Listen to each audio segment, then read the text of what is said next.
the taste of your mind. Kiwi Ice Cream. Chill the fun. ആ സാഹോദര്യത്തെ തൊട്ട് കളിക്കാൻ ഒരു മോദിയെയും ഒരു അമിത്ഷായെയും ഞങ്ങൾ അനുവദിക്കില്ല എന്ന് ഓരോ നിമിഷവും ധൈര്യപൂർവ്വം പറയുവാൻ ഇവിടുത്തെ ഓരോ വ്യക്തി ഒരു ഭൂരിപക്ഷ സമുദായത്തെ പ്രതിനിധാനം ചെയ്തു എന്ന് അവകാശപ്പെട്ടുകൊണ്ട് ഒരു ഭൂരിപക്ഷ സമുദായത്തെ മുഴുവൻ വൈകാരികമായ ഒരു കെണിയിൽ വീഴ്ത്തിയിരിക്കുന്ന ഒരു ഗവൺമെന്റാണ് നമ്മളെ ഭരിക്കുന്നു എന്ന് തിരിച്ചറിയേണ്ട സമയമാണ്. ഈ യുവജനങ്ങൾ, നിങ്ങൾ ഓരോരുത്തരും ഹിന്ദു മതവിഭാഗത്തിൽപ്പെട്ട നിങ്ങളുടെ സുഹൃത്തുക്കൾക്ക് പറഞ്ഞ് മനസ്സിലാക്കി കൊടുക്കണം. BJP RSS ആണ് ഈ രാജ്യത്തെ ഏറ്റവും വലിയ ഹിന്ദു വിരുദ്ധ പാർട്ടിയും ഈ രാജ്യത്തെ ഏറ്റവും വലിയ ഇന്ത്യ വിരുദ്ധ പാർട്ടിയും. കാരണം അവർ പ്രതിനിധാനം ചെയ്യുന്ന ഹിന്ദുത്വ രാഷ്ട്രീയം എന്ന ഫാഷിസ്റ്റ് പ്രത്യയശാസ്ത്രത്തിന് ശ്രീരാമകൃഷ്ണ ദേവനും സ്വാമി വിവേകാനന്ദനും ഒന്നും പ്രതിനിധാനം ചെയ്യുന്ന ഹിന്ദുയിസവുമായി യാതൊരു ബന്ധവുമില്ല എന്ന വെറുപ്പിന്റെ പ്രത്യയശാസ്ത്രം വെച്ചു പുലർത്തുന്ന സംഘപരിവാറിന് നല്ല കലക്കൻ മറുപടിയാണ് ജ്യോതി വിജയകുമാർ ഷാഹിൻബാഗ് സ്ക്വയറിൽ നടത്തിയ പ്രസംഗത്തിൽ നൽകിയത്. ഓരോ ഇന്ത്യക്കാരനും മനസ്സറിഞ്ഞു കേൾക്കണം ഈ സഹോദരിയുടെ മൂർച്ചയുള്ള വാക്കുകൾ.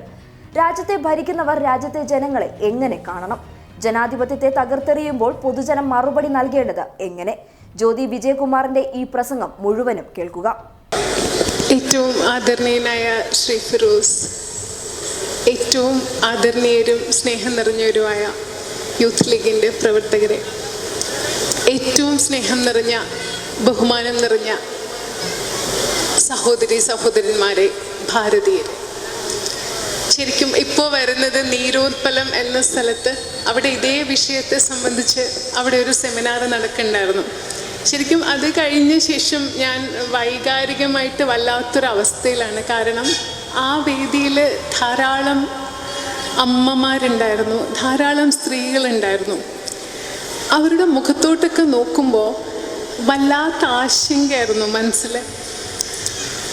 പ്രസംഗം കഴിഞ്ഞ് തിരിച്ചു പോകുമ്പോൾ വലിയ സ്നേഹത്തോടെ എഴുന്നേറ്റ് നിന്ന് അവരെ കയ്യിൽ പിടിക്കും. കാരണം ഉള്ളിൻ്റെ ഉള്ളിൽ ആരോ വന്ന് ഞങ്ങളുടെ കൈ പിടിച്ചിട്ട് കുഴപ്പമൊന്നും ഉണ്ടാവില്ല, ഞാനിവിടെ സുരക്ഷിതയാണ്, എനിക്ക് പ്രശ്നമില്ല എന്ന് ആരൊക്കെയോ വന്ന് ഞങ്ങളോട് പറയണം എന്ന് ആഗ്രഹിക്കുന്ന പോലെ അവരുടെ മുഖം കാണുമ്പോൾ അത് വല്ലാണ്ട് വേദനിപ്പിക്കുന്ന ഒരു കാഴ്ചയാണ്. മനസ്സിൽ നിന്ന് മായുന്നില്ല.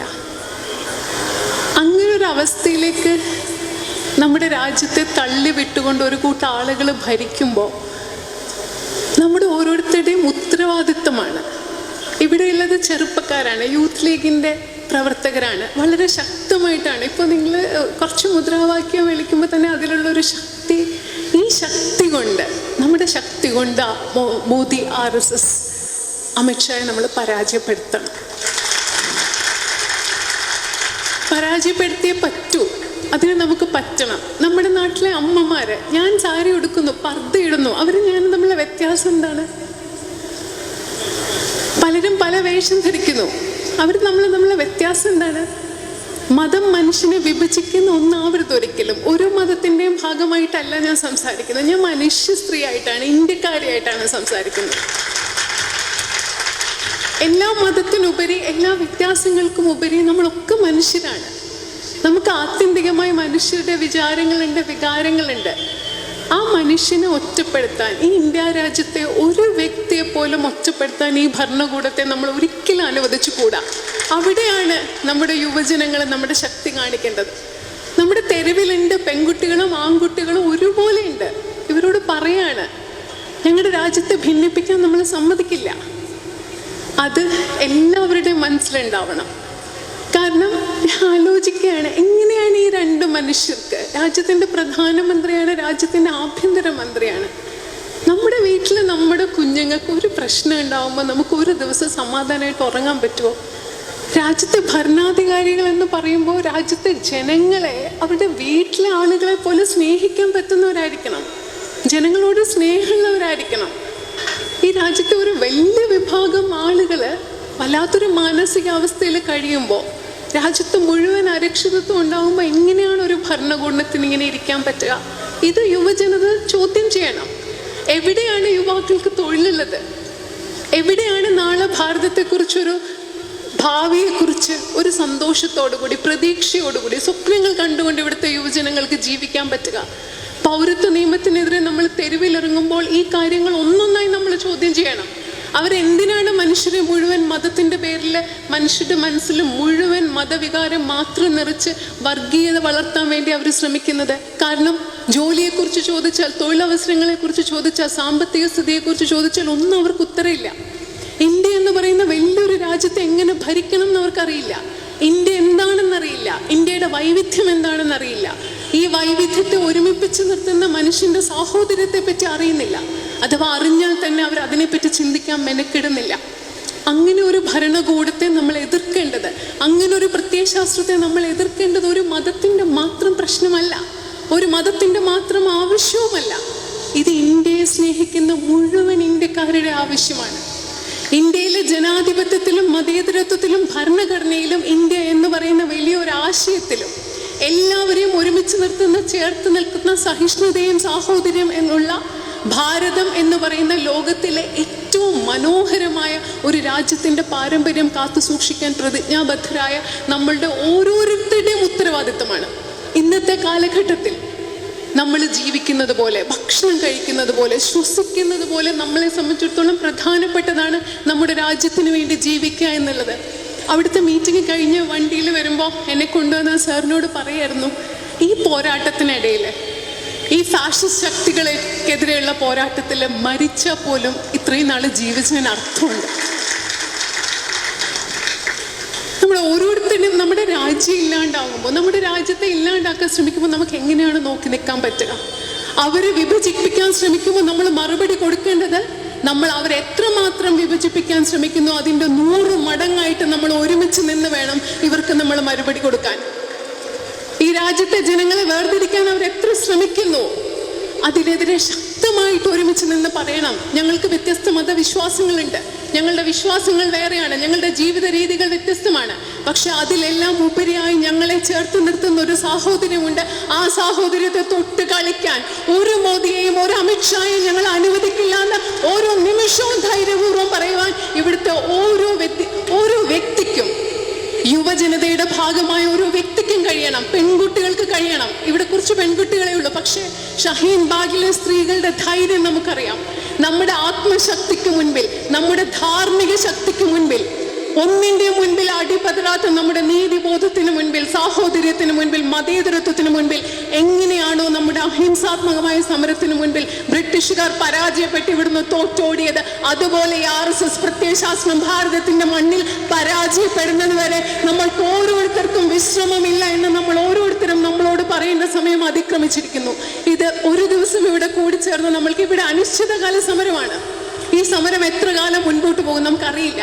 പക്ഷെ എന്ന് വരെ മുൻപോട്ട് പോയാലും അതുവരെ അവസാന നിമിഷം വരെ നമ്മൾ കൂടെ ഉണ്ടാവും എന്ന പ്രതിജ്ഞ നമ്മൾ എടുക്കണം.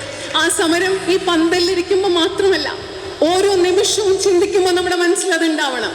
ഈ രാജ്യത്തെ രക്ഷിക്കാനുള്ള ഒരു വലിയ ഉത്തരവാദിത്തം എനിക്കുണ്ടെന്നുള്ള ബോധ്യം നടക്കുമ്പോൾ ഉണ്ടാവണം, ഇരിക്കുമ്പോൾ ഉണ്ടാവണം, ജോലി ചെയ്യുമ്പോൾ ഉണ്ടാവണം.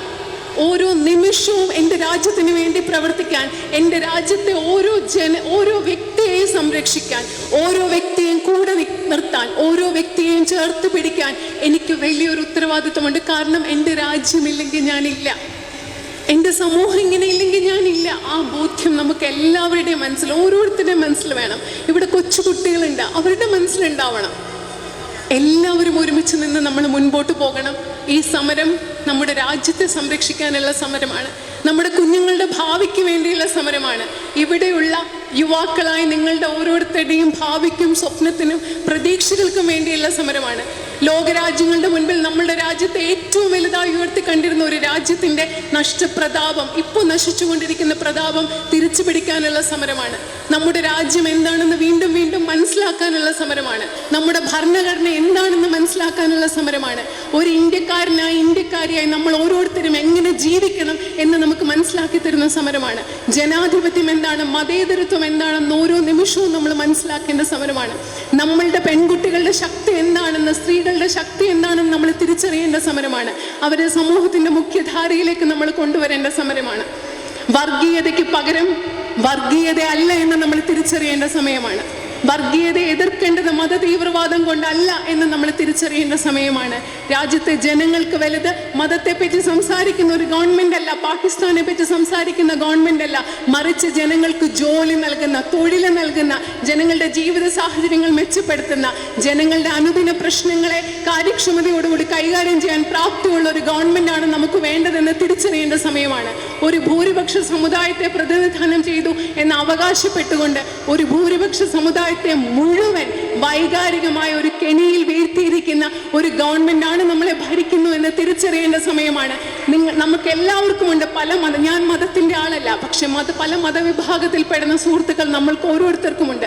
ഈ യുവജനങ്ങൾ, നിങ്ങൾ ഓരോരുത്തരും ഹിന്ദു മതവിഭാഗത്തിൽപ്പെട്ട നിങ്ങളുടെ സുഹൃത്തുക്കൾക്ക് പറഞ്ഞ് മനസ്സിലാക്കി കൊടുക്കണം, BJP RSS ആണ് ഈ രാജ്യത്തെ ഏറ്റവും വലിയ ഹിന്ദു വിരുദ്ധ പാർട്ടിയും ഈ രാജ്യത്തെ ഏറ്റവും വലിയ ഇന്ത്യ വിരുദ്ധ പാർട്ടിയും. കാരണം അവർ പ്രതിനിധാനം ചെയ്യുന്ന ഹിന്ദുത്വ രാഷ്ട്രീയം എന്ന ഫാഷിസ്റ്റ് പ്രത്യയശാസ്ത്രത്തിന് ശ്രീരാമകൃഷ്ണ ദേവനും സ്വാമി വിവേകാനന്ദനും ഒന്നും പ്രതിനിധാനം ചെയ്യുന്ന ഹിന്ദുയിസവുമായി യാതൊരു ബന്ധവുമില്ല എന്ന കാര്യം നിങ്ങളുടെ സുഹൃത്തുക്കൾക്ക് നമ്മുടെ ഭൂരിഭാഗം വരുന്ന സമൂഹത്തിൽ നമ്മൾ മനസ്സിലാക്കി കൊടുക്കണം. മോദിക്കും അമിത്ഷായ്ക്കും അധികാരം നേടാനും അധികാരം നിലനിർത്താനും വേണ്ടി ഈ രാജ്യത്തെ ഭൂരിഭാഗം വരുന്ന മതവിശ്വാസികളുടെ മതവികാരത്തെ അവർ ക്രൂരമായി, വിദഗ്ധമായി, സമർത്ഥമായി ചൂഷണം ചെയ്യുകയാണ്. ഇത് നമ്മൾ നമ്മുടെ സുഹൃത്തുക്കൾക്ക് പറഞ്ഞ് മനസ്സിലാക്കി കൊടുക്കണം. ഒരു മനുഷ്യരും വർഗീയത എന്ന കെണിയിൽ വീഴാൻ പാടില്ല. എല്ലായ്പ്പോഴും ഓരോ നിമിഷവും ഈ സമരത്തിൽ ജനാധിപത്യം, മതേതരത്വം, അഹിംസ, നമ്മുടെ ധാർമ്മിക ശക്തി എന്ന മൂല്യങ്ങളിൽ ഉറച്ചു നിന്നുകൊണ്ട് വേണം നമ്മൾ പോരാടാൻ. അറിഞ്ഞോ അറിയാതെയോ പോലും ഒരിക്കലും നമ്മുടെ ഉള്ളിൽ വർഗീയത എന്ന് പറയുന്ന ഒരു വിഷം കുത്തിവെക്കാൻ ഈ ഗവൺമെന്റിനെയും ഈ പ്രത്യയശാസ്ത്രത്തിനെയും നമ്മൾ ഒരിക്കലും അനുവദിച്ചുകൂടാ. ഒറ്റക്കെട്ടായി നിന്നുകൊണ്ട് ഈ ഭാരതത്തെ ഭാരതമാക്കിയ, ഇന്ത്യക്ക് സ്വാതന്ത്ര്യം നേടിത്തന്ന അടിസ്ഥാന മൂല്യങ്ങളിൽ അടിയുറച്ചു വിശ്വസിച്ചുകൊണ്ട്, ഇന്ത്യ എന്താണെന്ന് മനസ്സിലാക്കിക്കൊണ്ട്, ഈ ഇന്ത്യ കുറിയിട്ട ആളിൻ്റെയും മോസ്കിൽ പോകുന്ന ആളിൻ്റെയും അമ്പലത്തിൽ പോകുന്ന ആളിൻ്റെയും പള്ളിയിൽ പോകുന്ന ആളിൻ്റെയും ഗുരുദ്വാരയിൽ പോകുന്ന ആളിൻ്റെയും ഇന്ത്യയായി ഒരേപോലെ നിലനിൽക്കുന്ന ഇന്ത്യയാണെന്ന് നമ്മൾ പറയണം, നമ്മൾ മനസ്സിലാക്കി കൊടുക്കണം. ഒരു മനുഷ്യ, നമ്മുടെ എല്ലാവരുടെയും ഉള്ളിൽ ഇന്ത്യക്ക് ഒരേ സ്ഥാനമാണ്. ഇന്ത്യ എന്ന് പറയുന്ന വലിയ ആശയത്തിൽ നമ്മൾക്ക് എല്ലാവർക്കും ഒരേ സ്ഥാനമാണുള്ളത്. ഇത് മനസ്സിലാക്കിക്കൊണ്ട്, ഇത് തിരിച്ചറിഞ്ഞുകൊണ്ട് നമുക്ക് ഓരോരുത്തർക്കും ഈ സമരത്തിൽ മുൻപോട്ട് പോകാൻ സാധിക്കണം. ഒരിക്കലും RSS പ്രത്യയശാസ്ത്രത്തിൻ്റെ ഇന്ത്യയെ വിഭജിക്കാനുള്ള കെണിയിൽ നമ്മൾ വീണു പോകരുത്. കാരണം ഒത്തിരി മനുഷ്യർ ജീവൻ കൊടുത്ത്, ഒത്തിരി മനുഷ്യർ വർഷങ്ങളോളം അടികൊണ്ട് ബ്രിട്ടീഷുകാരുടെ ഏറ്റവും ക്രൂരമായ മർദ്ദനത്തിനിരയായി ജീവിതത്തിൽ ഒത്തിരി ത്യാഗങ്ങൾ സഹിച്ച് നേടിയ സ്വാതന്ത്ര്യമാണ്, വളർത്തിയെടുത്ത രാഷ്ട്രമാണ്. ഈ രാഷ്ട്രത്തെ ഇല്ലാണ്ടാക്കാൻ നമ്മൾ അനുവദിക്കാൻ പറ്റില്ല, നമുക്ക് അനുവദിക്കാൻ പറ്റില്ല. അങ്ങനെ ഈ രാഷ്ട്രത്തെ ഒരു വിധത്തിലും വിഭജിക്കാൻ ഇവിടുത്തെ വർഗീയ ഫാഷിസ്റ്റ് ശക്തികളെ, ഹിന്ദുത്വ രാഷ്ട്രീയത്തെ, ഹിന്ദുത്വ ഫാഷിസത്തെ അനുവദിക്കില്ല എന്ന് പ്രതിജ്ഞ എടുത്തുകൊണ്ട് ഓരോ നിമിഷവും ഈ സമരപന്തലിൽ നിന്ന് തിരിച്ചു പോകണം.